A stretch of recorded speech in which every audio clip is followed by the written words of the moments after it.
Hi, this is Kristen Drysdale, and I'm going to show you how to cut a steek and to secure a steek. So this is the Lina tutorial, and I've knit the sweater. The yoke's all done, and after I've completed knitting the yoke, what I do is I mark the beginning of the steek with a color of yarn that's a different color than, so it's easy to see.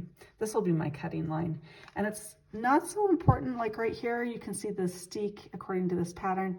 I do alternate white and gray stitches, so it's clear that I'll be cutting there. But when you get down here into the middle of the single color, it's really easy to get lost. So I think it's important to mark that center of that row with it, where you're going to cut the steek.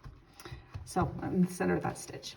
So what I do is I've just finished knitting the yoke, right? And so I put a number of stitches, like 8 at this weight on each side on a holder.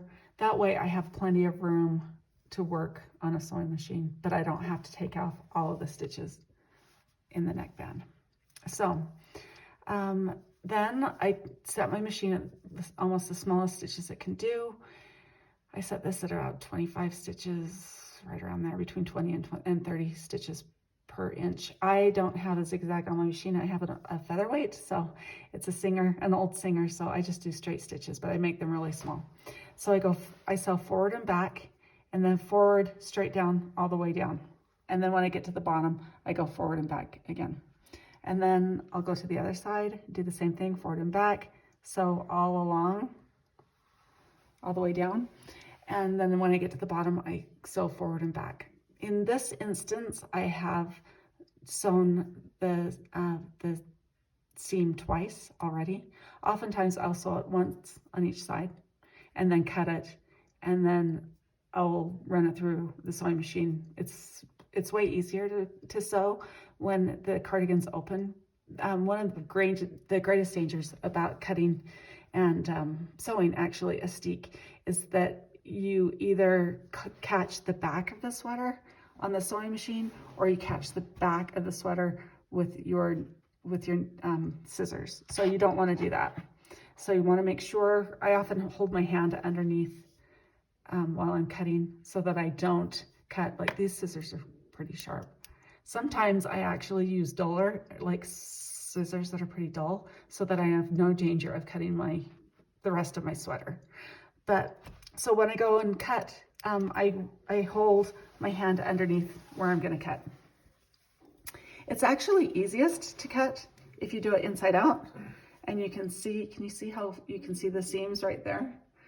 It's just really easy to see and cut, but this one is pretty obvious, so I don't have to turn it inside out, but that's a tip. It's easier to see and cut if you do the back side.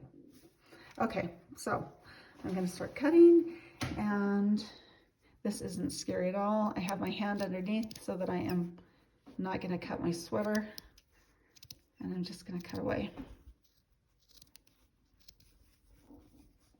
like this. And don't worry about what color you're using. You want to use a color thread to mark the center, because I'm cutting this away, so you'll never see that mustard yarn in the completed sweater. And some people are really afraid of steeking and cutting their knitwear. But really, it's, when you think about it, when you knit, you're just making fabric. So you just don't want the fabric to fray. That's why we secure the steek.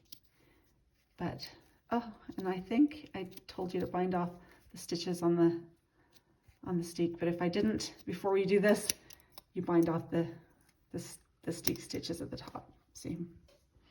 So now we have a cardigan, and then these stitches will be folded under like this, and then we're going to attach the button band. That's it. There's no fear. I hope you love cutting your first steek. Talk to you later.